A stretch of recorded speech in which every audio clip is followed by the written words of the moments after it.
Hey, folks. We are live and there is a lot to talk about tonight. I am going to give it a second for folks to get on in here and then we're going to dive right in. I wanted to address some of the things from earlier today and then share with you some additional information. I'm rolling on a cord. Hopefully, I want to be able to share some things that may help shift people's perspective and understanding of what all has transpired and why it matters and what are some things that we can do in conversations that we can have around this issue to maybe prevent things from like this from happening. So I'll give it a second. Say hi when you come in so I can see you. Hey Brandy, how are you? So, as many of you guys know, I was tagged yesterday. What's up, Jamie? I was tagged yesterday by a couple of different people. Yeah, Teresa, it's been a day, hasn't it? It has. Hey, Melinda. Hey, Teresa. Hey, Lou. And so I was tagged repeatedly by a couple of folks in reference to these three students in Gate City High School who came to school yesterday in blackface, and I was tagged a couple of times, and finally, by like the third or fourth time I got tagged, I was like, okay, let me take a look at this. As if you follow me, yesterday was my best friend Tavis's birthday, and he's been gone now for 5 years, and I just emotionally really wasn't in the space to deal with it. But so I shared the information today for several reasons. One of the posts that had already been shared, like, I don't know, 40 times or something like that. So it was already out in the public domain. It was something that a lot of people were talking about, and it's relevant. And let me share with you why I think this is really, really relevant, and I'm hoping will be the catalyst for some good things. So I have been messaging back and forth with Logan's stepmom, and have invited her. And actually, I invited her and Logan, but if not both of them, at least her, to talk about what transpired and why, even though she doesn't advocate or condone his actions, why she feels like it's that he's not racist is what she contends. And so what I said to her was, I feel like this is a really awesome opportunity, that if they are willing to have this conversation with me, it could open the door, right? And I know that these conversations are not comfortable. I do believe that they are necessary. And until we discuss our implicit and our explicit biases, until we discuss our ingrained and our subconscious prejudices, until we do that, there's always going to be this gap in understanding. And so I'm very hopeful. I'm very, very hopeful that she will agree, and we'll be able to have some sort of either a live broadcast, or she and I do it, on Zoom, and then I'll post it. I'm waiting. She has to talk to Logan's dad and all of these other sorts of things. So, but like I said, we have messaged on and off for the last several hours, and so that's what I'm hoping. Now, let me rewind. Why do I think this is important in the region? Well, because if you talk to people back home, many people back home do not believe that there's a racism issue in Northeast Tennessee and Southwest Virginia. White people predominantly believe that. And I want to point out a couple of things about education specifically, because what I have seen in the last year and a half to 2 years, actually about the last year and a half, is several instances within multiple school systems in the region, either with staff or students engaging in either racist activity, comments, posts, things of that nature. And I'm going to give you just a few examples. So one, everybody knows about Coach Matt Hahn. Everyone knows that Coach Hahn was a teacher at Sullivan Central High School. Everyone knows that he teaches a contemporary issues class. and he shared an article by Ta-Nehisi Coates, and he shared a poem by Kyla, Janae Lacey, about white privilege. And most everyone knows that he was given a letter suspending him without pay. And any day now, the decision is going to be made about whether or not he gets to become remain a teacher or not. And I had him on the show a while back. So that's one instance. But then you guys remember that we also had Coach Shea at East Tennessee State University, which is Johnson City. And Coach Shea was pushed out of his position at ETSU after a picture went viral of his team kneeling at a basketball game. Hey, Addie. And you guys remember this? And do you remember Johnson City Honda actually reclaimed their cars that they had loaned to the coaching staff at ETSU? If you remember, Senator Rusty Crowe made the statement that this would not be tolerated, as if, they were going to need to get these little Negroes back in line like he was some sheriff from the 50s, right? So you had Coach Shea. So Coach Hahn and Coach Shea. So that's Sullivan County and that's Washington County, Tennessee. You had two teachers from Tennessee High School, Kim Bright and Patty Feathers. Both make posts in reference to Kim Bright made a post in reference to the ETSU players kneeling, and Patty Feathers made a post in reference to Black Lives Matter and things like that.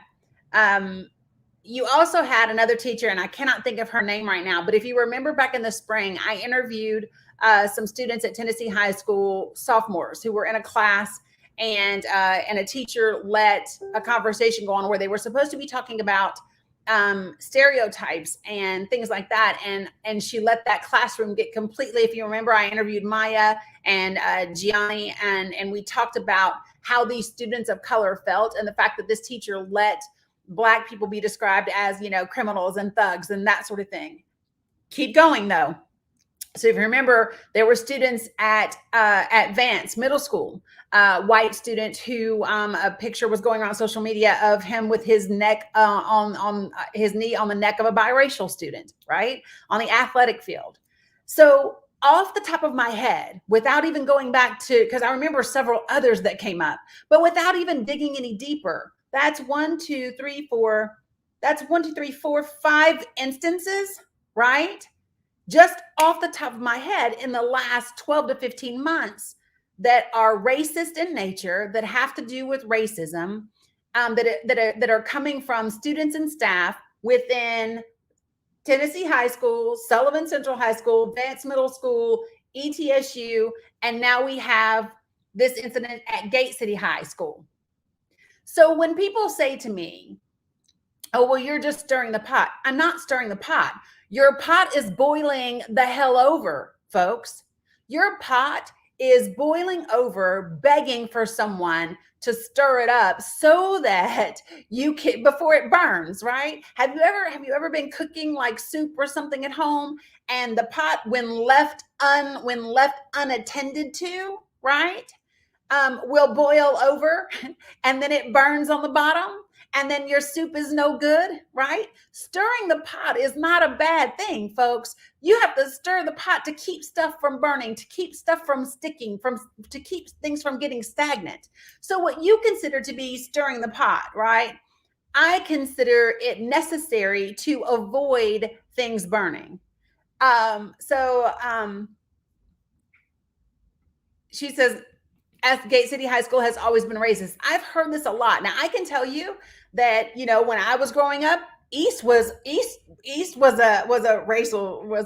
really racist school. There were several of them when I was growing up that, that this was the deal. But my whole thing is if I can remember these issues, hey, Danye, if I can remember these issues when I was in this school, 30 to 35 years ago, why are we still dealing with it right now in this moment? And why aren't the white people running these schools more adept at handling it? Y'all have had at least 40 some years of practice. How do I know? Because you were dealing with it when me and my brothers went to school. So if I know for a fact these issues have been in these school systems for almost half a century, why are you no better at dealing with it right now in 2021? Well, I'll tell you why I think so. I think because all you're worried about is how it looks. You're not really worried about the core of the issue. You're not really worried about how do you actually address systemic racism. How do you address and teach people about prejudice and bigotry and implicit bias versus explicit bias? No, all you want is for people to not think that you're racist. Meanwhile, it still continues. See, you guys are busy trying to attempt to address the symptoms and not the core of the illness.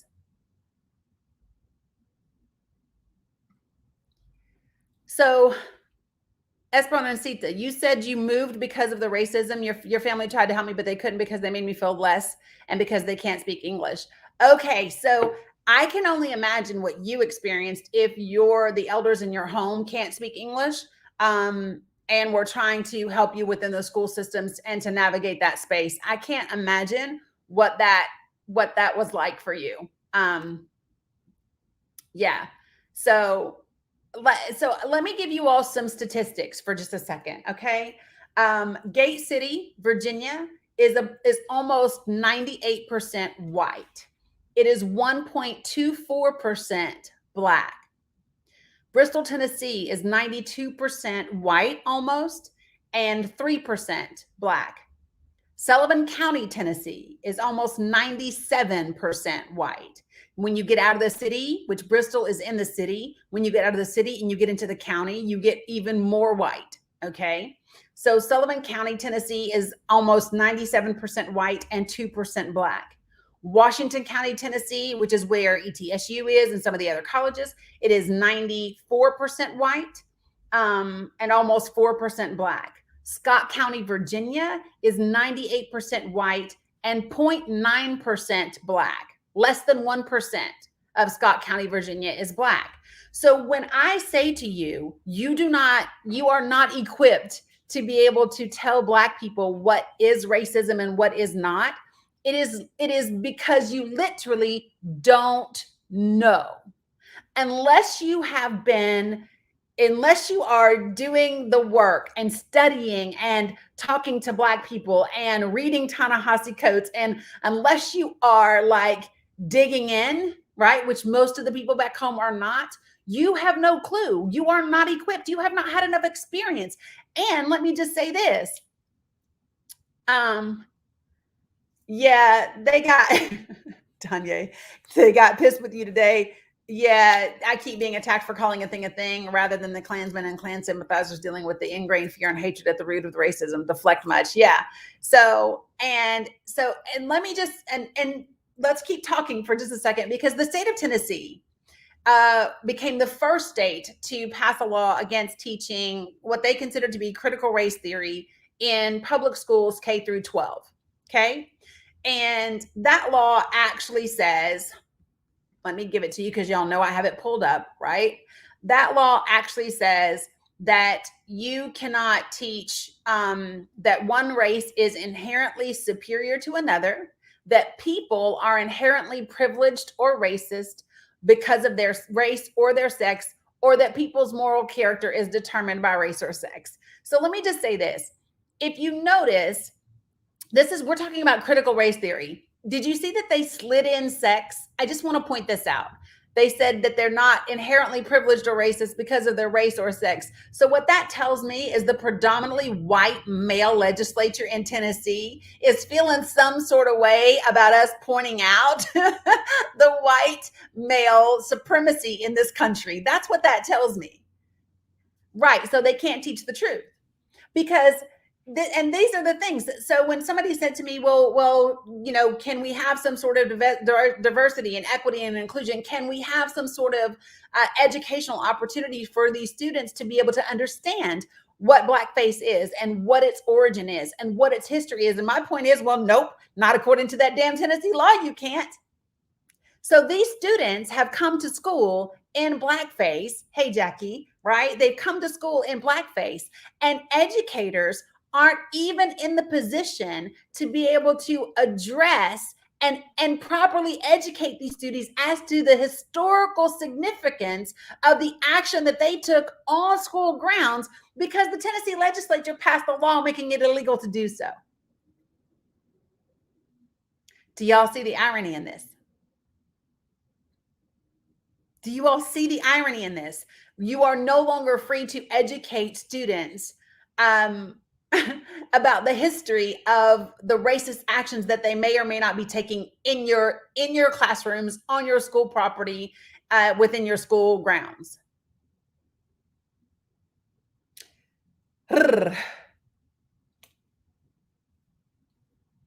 Angela, they may be able to in Virginia, although I think people would be up in arms. And I don't know if Virginia has passed a law similar to that or not. I want to address something because I know people are going to ask. Hold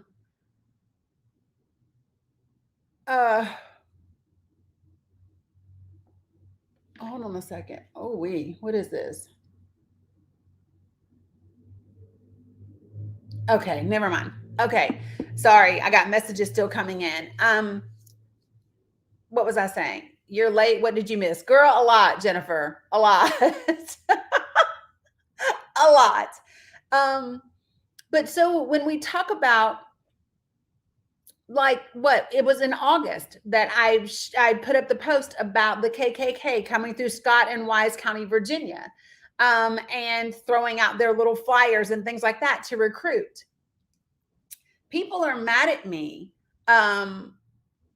Hold on, Amanda Smith. Oh, they would. My son's in 6th grade and began Scott County schools in 3rd and has experienced from kids and teachers so much racism since attending. A teacher even wait, a teacher called him what?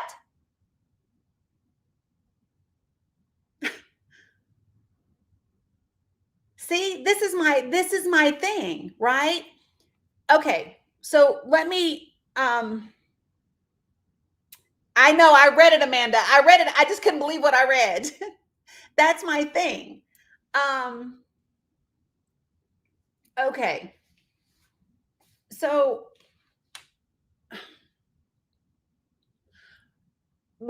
so let me go ahead and give you a little bit of education. Most of you all get upset when things like this are exposed because you're afraid of how it looks to people. It looks like what it is. It looks like what it is. You know, there's no other way to say it. And let me just say this.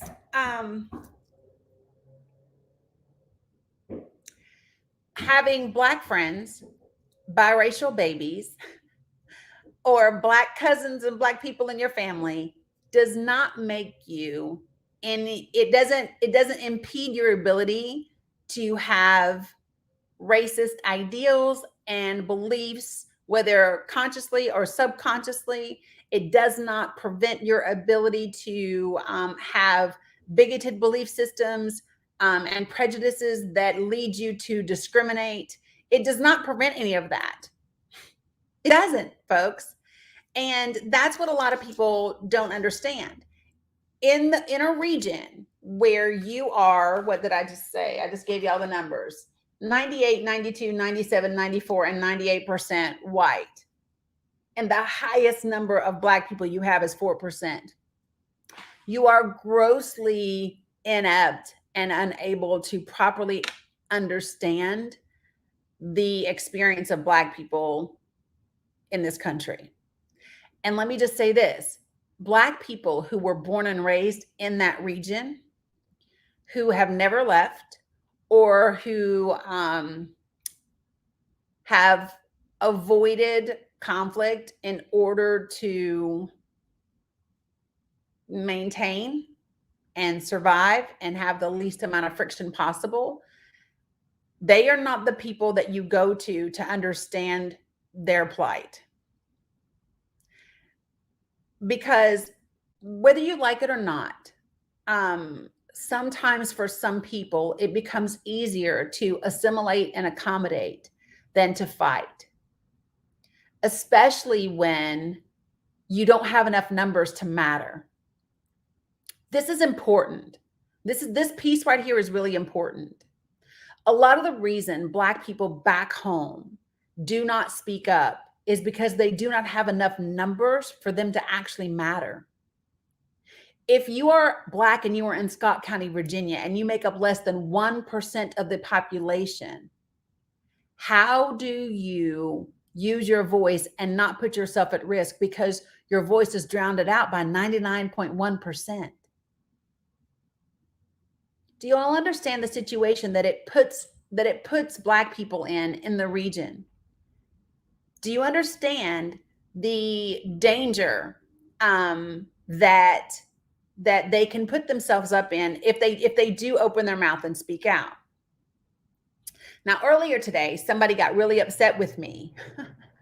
Imagine that, on my live when I said racism is white people's problem to fix. And I want to address that. The reason I said that is because it's y'all's problem. And typically speaking, you are more likely to listen to someone who looks like you, who was raised like you, who grew up like you. You are more likely to hear them than you are Black people. And this is why I said earlier today that it is extremely important, if you consider yourself to be an ally for Black and brown people, right, that you do so in a manner that matters, that is conducive and productive. So I understand and I appreciate when some of my white friends or white followers will say, I'm so livid and I'm so outraged and I'm so whatever. And I get that, right? Great. I'm so glad that it offends you, right? And when you go to advocate for us, I need it to not be about your outrage, because it is not your experience. I need your outrage and your emotions to not outweigh equity and the need for it. If it becomes about you and your outrage, then you are of no use as an ally, because if how you speak as an ally only causes further division and further separation, you have defeated the purpose, and you can be just as harmful as if you were being silent. So what I'm saying to you, and I know that there are people so mad when I say this. This woman commented on my live today and she said, "Excuse me, ma'am, racism is everybody's problem to fix." No, it is not. It is not. And to tell Black people that it's our problem to fix is just ridiculous, right? So listen, we were the economic force in building this country, right? We built your houses, we worked your fields, right? We were the economic engine that made this country what it is. What else more do you expect us to do for you? It ain't our job. It is your job when you're sitting at the dinner table and Papa says some racist stuff. It is your job to say, "Hey, Papa, hey, we don't do that," and explain why that's not okay. Now, I want to address this reaction that people have to, "I'm not racist." Listen, folks, we all have what we call implicit bias. How many of you all are familiar with that term, implicit bias? Because now I want to give you some information. And what I'm hoping that this information does is I'm hoping that it stops people from having to say, "I'm not racist," or, "Oh, but he's a good guy," or, "He's really a good person and he's not a bad boy." And like, listen, we're not talking about your goodness or your badness. That's not the discussion, right? That's not it. So what I want to do is equip you with some terminology, some understanding of how these things show up, okay, in life. So how many of you guys know and are familiar with implicit bias and what that means? Give me a little something in the comments. if you are, or if you're not even. You can say yes or you can say no. Familiar with implicit bias, anybody?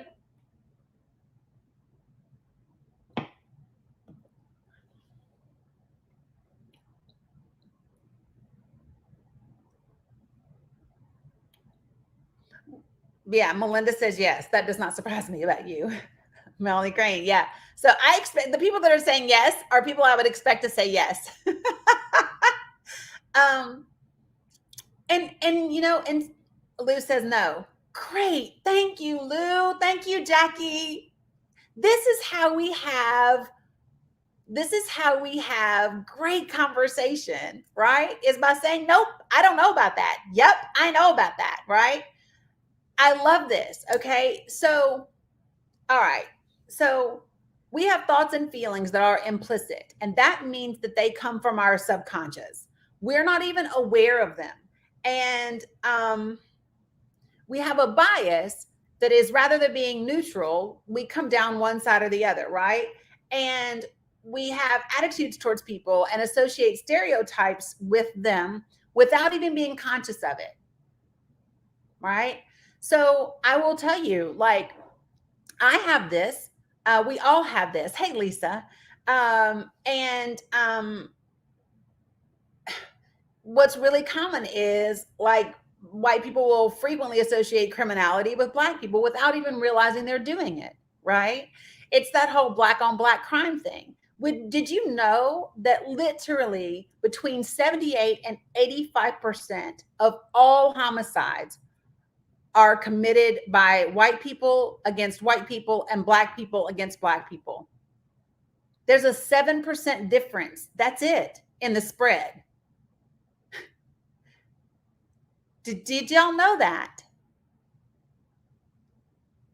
It's damn near equal. Why is it almost equal? Because homicide most often happens by someone you know. And we are still very much, unless you live in a real urban, diverse, city, big city, we are still very much segregated. We are still very much still segregated in our neighborhoods and in our communities. And so, right, Jody, you murder the people you're around. And but we don't hear that. What we hear is black on black crime, and it's not a real thing. But white people get mad when you say that to them, that it's not a real thing. But it's not a real thing. People kill in their own communities, right, Ethan? Exactly, right? So we have these implicit biases. You may have it when it comes to Asian people, right? You may have it when it comes to Hispanic people. There are things that naturally come up in your brain. And this having implicit bias does not make you a bad person. It makes you a human being, because we all have it. Okay. Then there is explicit bias, which we all have that too. We're just conscious of it. So subconscious is implicit bias, where we don't even know that we're doing it. And this is where you really have to understand how freaking phenomenal our brains are. So your brain processes something like 2 billion pieces of data and information, like however many seconds, right? And so get this. So when that happens, if you actually consciously became aware of everything your brain was taking in, you would legitimately go crazy, because you wouldn't be able to handle it, all the information. So your brain ciphers out stuff and goes, "Oh, she doesn't really need to know that," right? So like right now, sitting in my room, I recognize, if I focus on the color of my walls and the color of my pieces of my quotes back there, and I know that I have this tab open and this light is on and different things like that. But if my brain had to consciously process every piece of data that was coming in, I would go nuts, and so would you. So the brain does beautiful thing. It develops filters. It generalizes, it deletes, it does all these things in the background so that we don't have to juggle so much. So why should that be comforting to you? Because your implicit bias doesn't make you good and it doesn't make you bad. It makes you human. Okay. So you can release any shame or guilt that you may have around implicit bias. Explicit bias is when it moves into your consciousness and you're aware of it. So I will tell you this. I have an explicit bias when it comes to white people I don't know from back home. Okay. And because explicit bias comes from our experiences, right? We develop this thought process in response to our experiences. Okay. And what I experienced starting very early in my life, by the time I was in kindergarten, first grade, right? I had experienced racism at Holston View Elementary School as a kindergartner, as a first grader. Like these things really happened to me at 6 years old, at 7 years old. So it is a natural development for me to have an explicit bias that makes me have a defense mechanism that goes, until this person proves to me or shows me they're an ally, I just keep you at a safe distance. An explicit bias that I have is that many people in that region are white. I mean, are not our white, but are prejudiced, right? Bigoted. Why? Because that was my experience so much, right? So it is my responsibility. It is my responsibility to be aware of that explicit bias, to check it when it comes up, right? To make sure that I don't allow explicit bias to grow into discrimination or to grow into bigoted belief systems where it's, where you're hateful towards that person, or you think that they're less than, or you have anger towards them, right? So this is when we have to become responsible for our own thoughts, our own beliefs, and our own things that are going on. Am I making sense? Are y'all with me? And this is when you have to be willing to get authentic. You have to be willing to be authentic and own your stuff. And most people don't want to do that because you're afraid you will look bad. To me, this is a natural thing. If I suffered as a child in school systems with yeah, Brandy girl, I'm gonna need you to take it down a notch, Brandy. But it's a natural response because we are, as human beings, we are built with our instinct for survival, right? Hey, Almighty. So we develop ways of being that protect us, that keep us safe. And so, it's becoming very self-aware and very, very mindful of those thoughts. Now, why does it matter? People who study the brain and the mind have found that most of our actions occur without our conscious thoughts. That's why we're able to act and live and be successful in this very complex world that we live in, right? So get this. This is where it gets really interesting. So multiple studies have also found that those with a higher implicit bias levels against Black people are more likely to categorize non-weapons as weapons, such as a phone for a gun or a comb for a knife, and in computer simulations are more likely to shoot an unarmed person. Similarly, white physicians who implicitly associate Black patients with being less cooperative were less likely to refer them with acute coronary problems for thrombolysis for specific medical care. This is how it happens. You swap platforms so you can see everyone. Well, welcome, Ethan, right? But now I want to address what we have seen back home in multiple school systems in multiple counties, both on the Tennessee and the Virginia side. How does that show up in communities that have larger numbers of Black students, where there are 13% of the population or 10% of the population or 9% of the school's population, how does it show up? Is there really data that shows that children of color are negatively impacted in school systems at a higher rate than white people? So Teresa says, example, my experience is that the truth is we white women through the years are taught to fear Black men. And until we are made aware of our biases, we can't be making a conscious effort to change our thoughts and action. Do you think this is the way to move forward in our racist behaviors? Absolutely, I do. Right. So, like, even think about this. Let's take race out of it for just a second. Yeah, Martina, I'm aware. I just haven't had an opportunity to even address her yet. Haven't even gotten to go there. But so let's just take race out of it for just a second.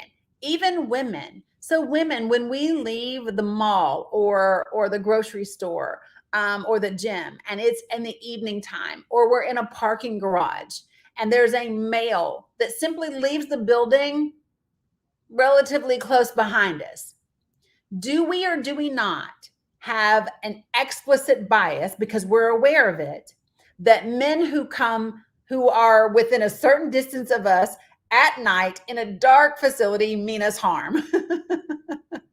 Right? Do we not have that? We have that, right? And so there becomes this balance between good prudence and leading to a negative space that becomes harmful or discriminatory or bigoted, right?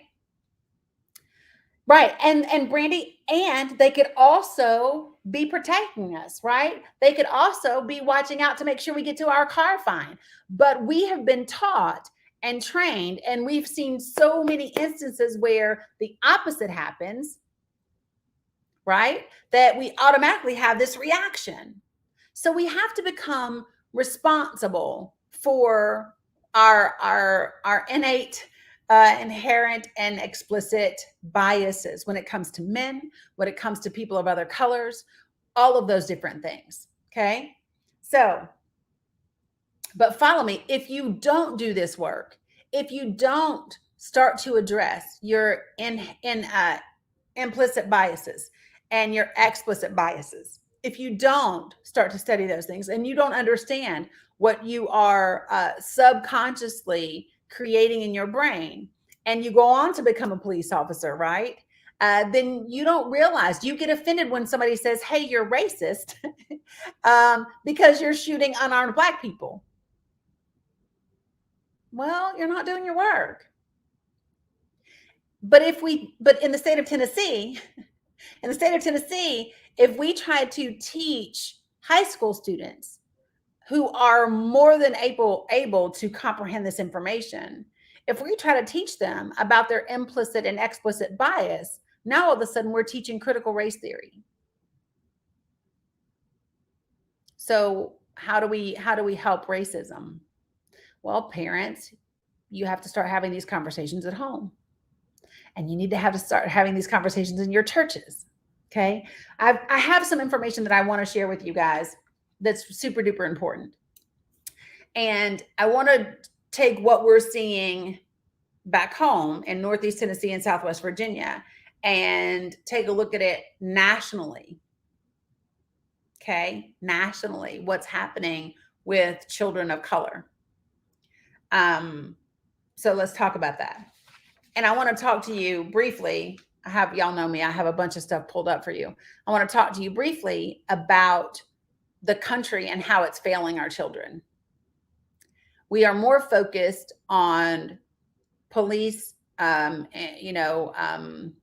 justice, accountability, punishment than we are helping our children. The school to prison pipeline is it's a real thing, folks. If you do not know that, I do not know what to tell you. The school to prison pipeline is a real thing, and I'm going to show it to you. Okay. So I want to pull this up so that I'm going to give you the link to this report. I pulled up a report from the ACLU, and the report is called Cops and No Counselors.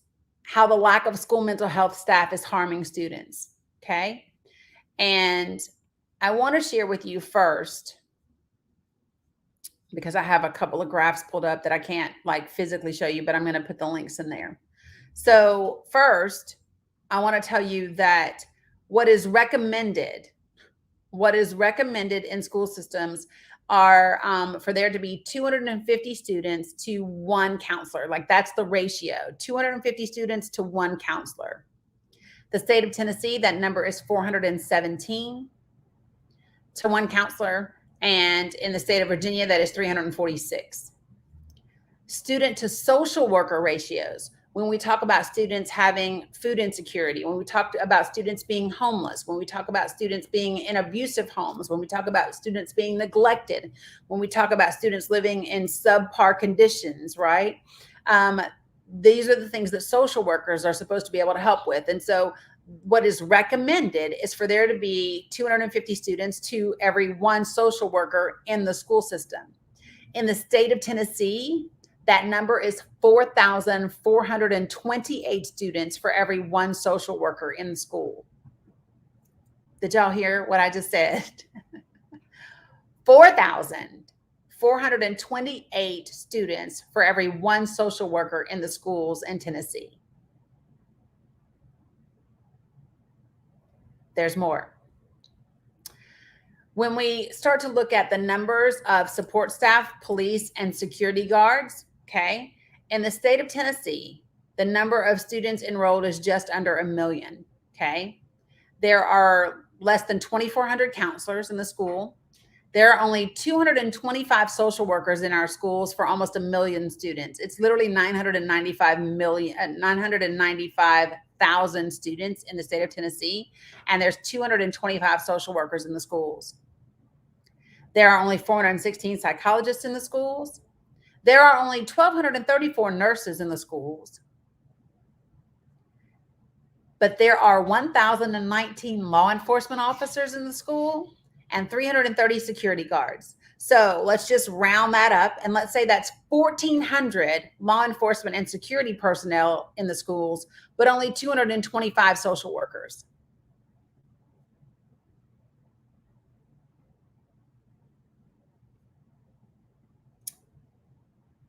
Yeah, Bill Lee is definitely failing children. And in Virginia, here's those numbers. Virginia has 1.3 million, almost 1.3 million students in their school. Virginia, get this, guys, has 3,700 counselors, whereas Tennessee had just under 2,400.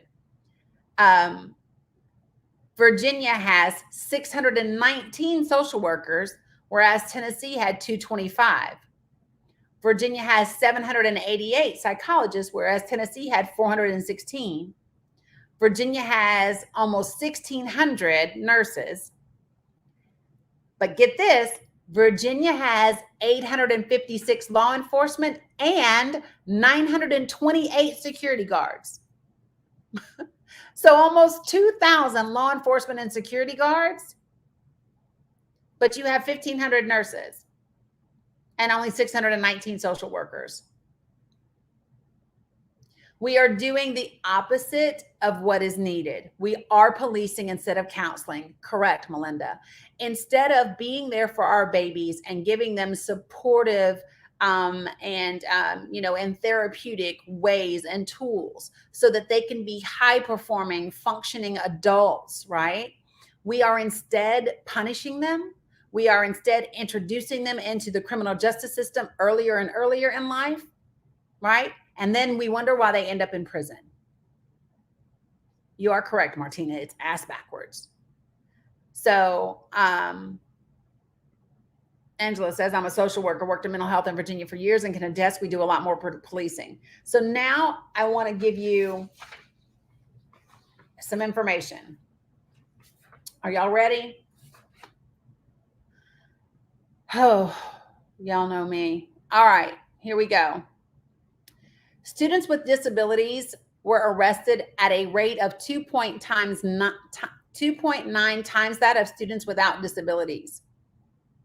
In some states, they were 10 times as likely to be arrested than their counterparts.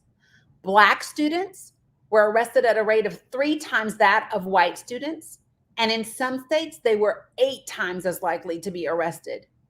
Pacific Island, Native Hawaiian, and Native American students were arrested at a rate of 2 times that of white students. Latinx students were arrested at a rate of 1.3 times that of white students. Black girls made up 16% of the female student population, but were 39% of the girls arrested in school. Black girls were arrested at a rate 4 times that of white girls. Native American girls had a school arrest rate 3.5 times that of white girls. Native American girls were 12% of the girls in Montana, but were 62% of female arrests in that state. Black and Latino boys with disabilities were 3% of students, but were 12% of school arrests.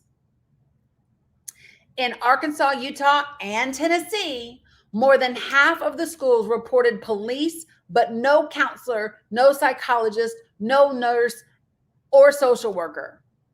Half of the schools have police in them, but no counselors, no psychologists, no nurse, and no social worker. Tennessee, 68% of the schools report law enforcement.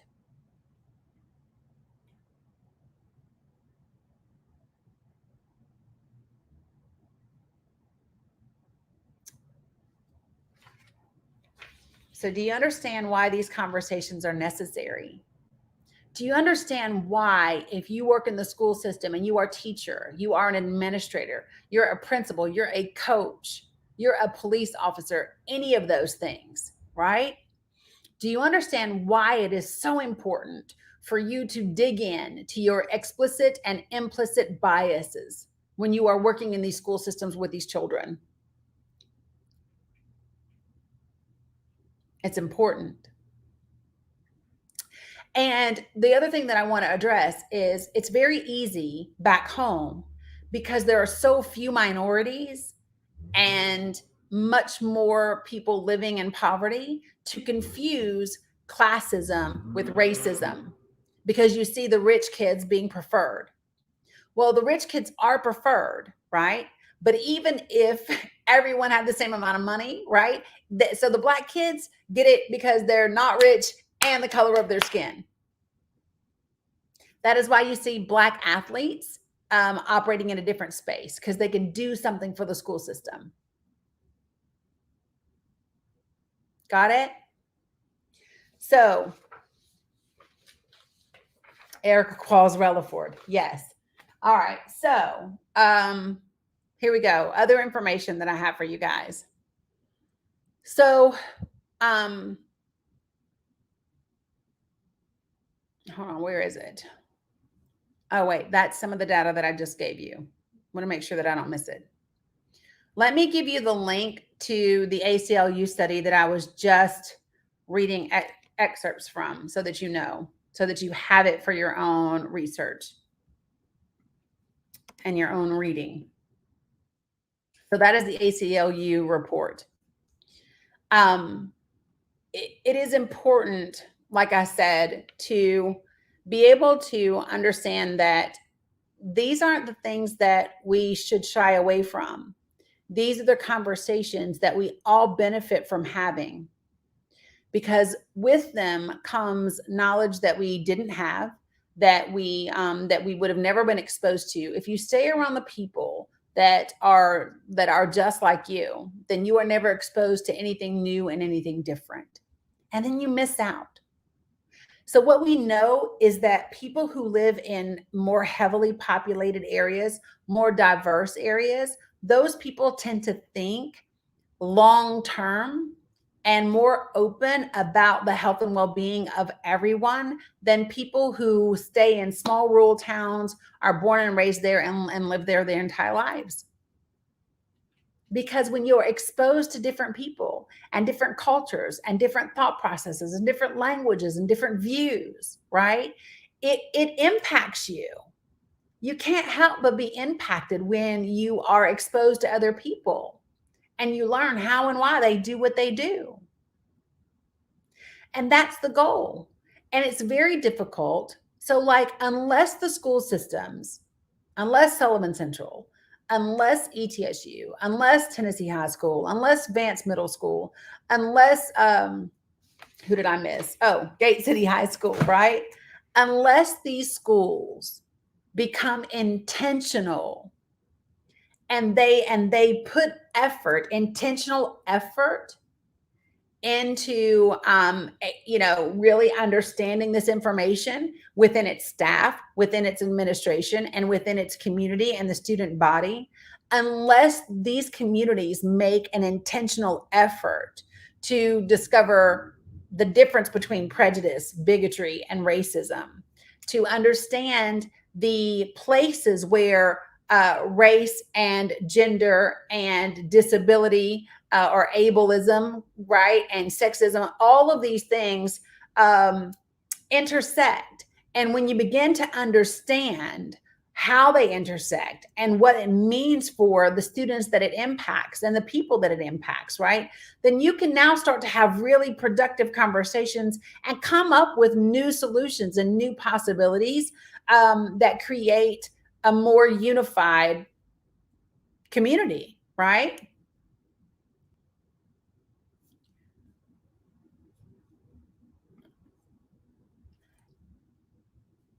It's, so Amanda, when you say this, calling him a mop head, the only biracial kid in class with long hair, it reminds me of I don't know if you all have seen, but there have been teachers in the news recently in the last 2 years who have cut the hair of Black children, Native American children as well. So Native American boys, their hair is a spiritual thing,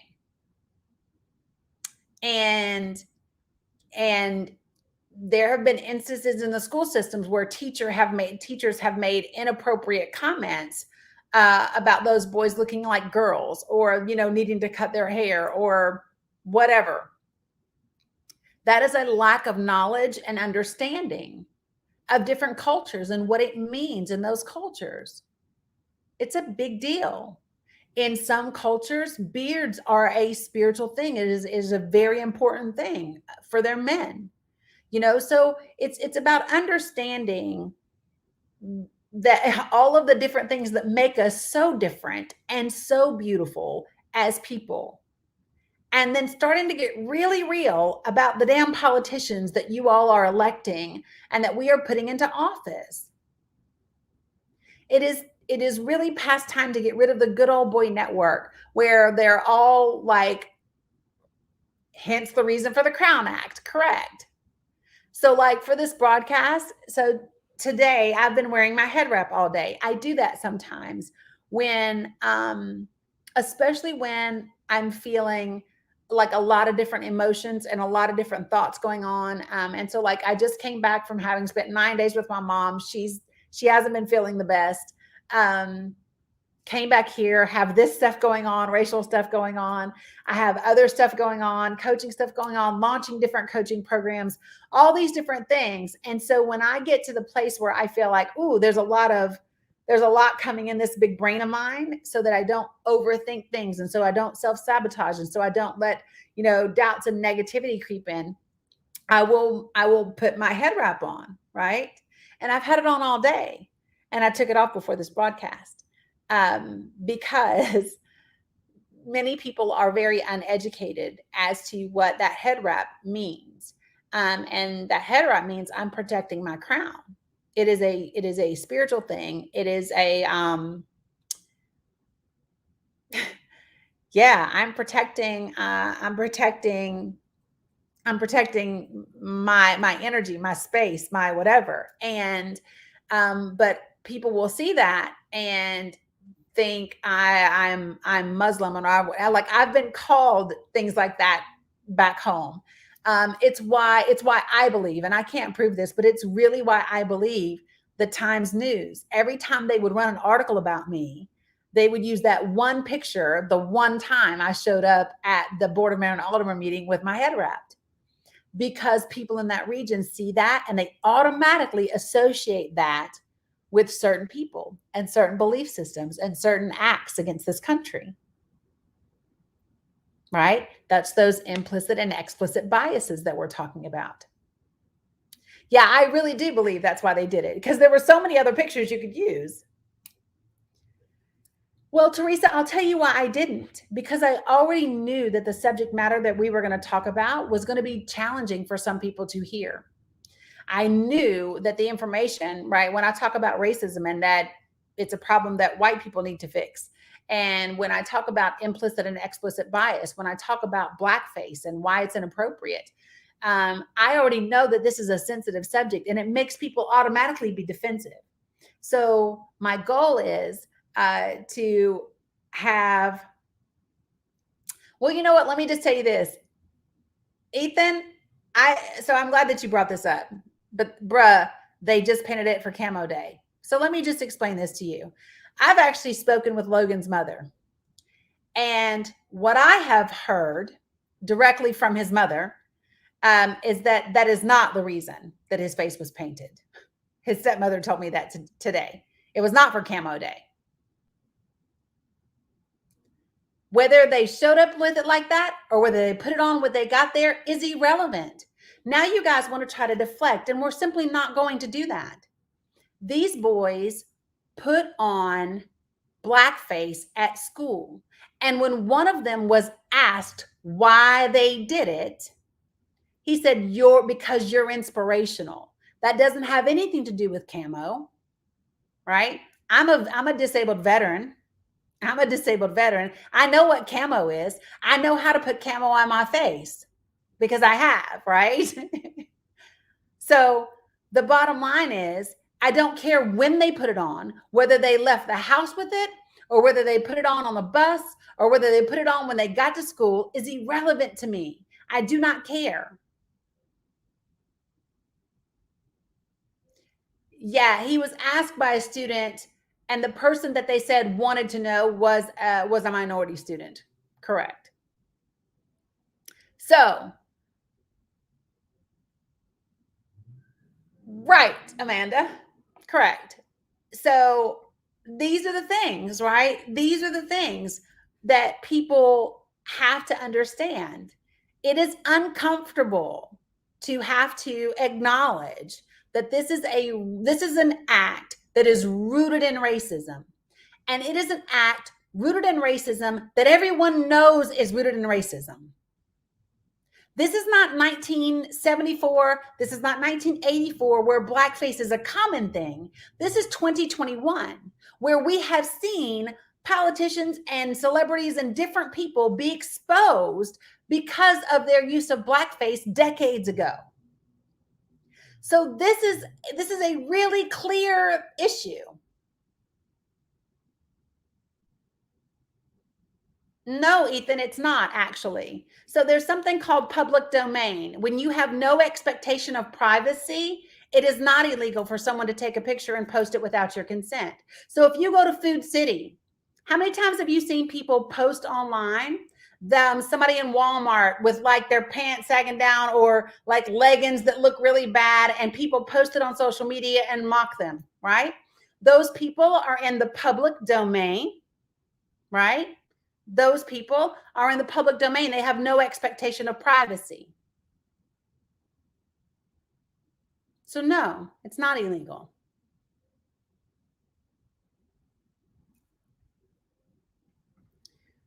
Marlena says, my daughters have experienced racism at their schools as well at RC. Tell me what RC is, Marlena.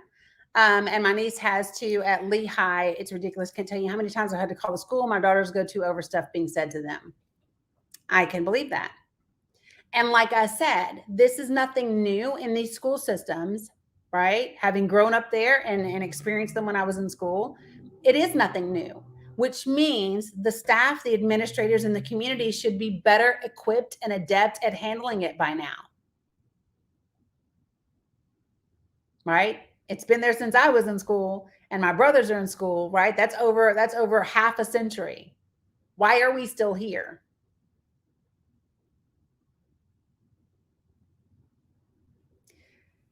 Good gosh, really, Melanie? The local Temple News reported on a writing assignment for living as a slave. Yeah, okay, so here's what gets me. So you want to do a writing assignment for living as a slave, and yet it's illegal in the state of Tennessee to teach living as a slave from that slave's perspective, only from what white people in white textbooks have told you it was like to live as a slave, but not from the slave's perspective. Yeah. That's why it's called systemic racism. When you have the ability to write laws that prevent the history of another racial group being taught from their perspective, that is systemic racism. And that is why, right? That is why we say systemic Black people can't be racist. They can be bigoted, they can be prejudiced, right? They can have explicit bias, but they cannot be racist because Black people do not have the ability to change a system, to write their laws and rules in a place that negatively impacts and oppresses another racial group. Neither do Hispanics, right? Neither do Asians, not here in this country. In the United States of America, the one and only racial group who has that ability to do that and has always had the ability to do that are white people. And what is happening now, right, what is being commonly referred to as the browning of America, is what has people scared. Because there are more minority students in the public school system than white children in the last few years. And that trend is going to continue to be so, right? There are more Black and brown children, BIPOC children, Black, brown, indigenous, people of color children being born than there are white children. So you're starting to see that population. And what you have is the older white population beginning to die off. And as that happens, the people that are going to be in your state legislatures and the people that are going to be in Congress and the people that are going to have that ability, right? It's going to change. And that's what scares people. What scares people is that when that shift happens, is they are afraid that BIPOC people will use that power in the manner in which white people have. And those are simply facts. Okay. It's 9:00 and we could still go on, but that was the gist of what I wanted to say. Like I said at the top of this broadcast, I have been messaging back and forth with Logan's stepmom.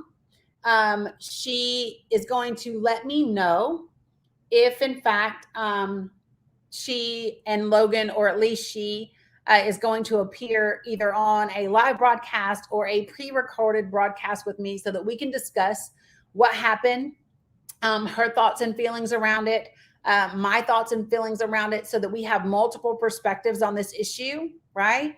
And I'm hopeful that that's going to happen. She said she will let me know. She has to talk to his father first. I did ask her because multiple people have commented on my page that all the boys received were 2 days OSS, out of school suspension. And I specifically asked her that. I asked her, was she able to confirm if he received 2 days OSS? And she said he got more discipline than that. And I asked, from her or from the school, from the family or from the school? And she said from the school and from her. And I said, well, are you able to share what that was? What discipline was received? And she said she could not say any more until she spoke with his dad, but that it was a lot more than 2 days OSS. And that's all she said. And I said, I understand that if you can't say any more than that until you speak with his father. So my hope is that she hears that. And I'll tell you exactly what I said to her. I said, we have an opportunity. I said, we have an opportunity here to truly dig in and have a much needed conversation. I'm asking you and Logan to take up the charge and lead the way. And I said, as moms and women, we can show people how to have these discussions without the hatred. And so that's what I've asked for. I don't know if I will get it, but that is what I've asked for. So we shall see what happens. Okay. All right, folks, that is all I have for you for tonight. I will definitely be back broadcasting live Monday at 8 p.m. Eastern Standard Time, possibly before then, just depends upon what else happens. Be safe this weekend. Take care of yourselves. Be amazing. Be light. Be love. Peace.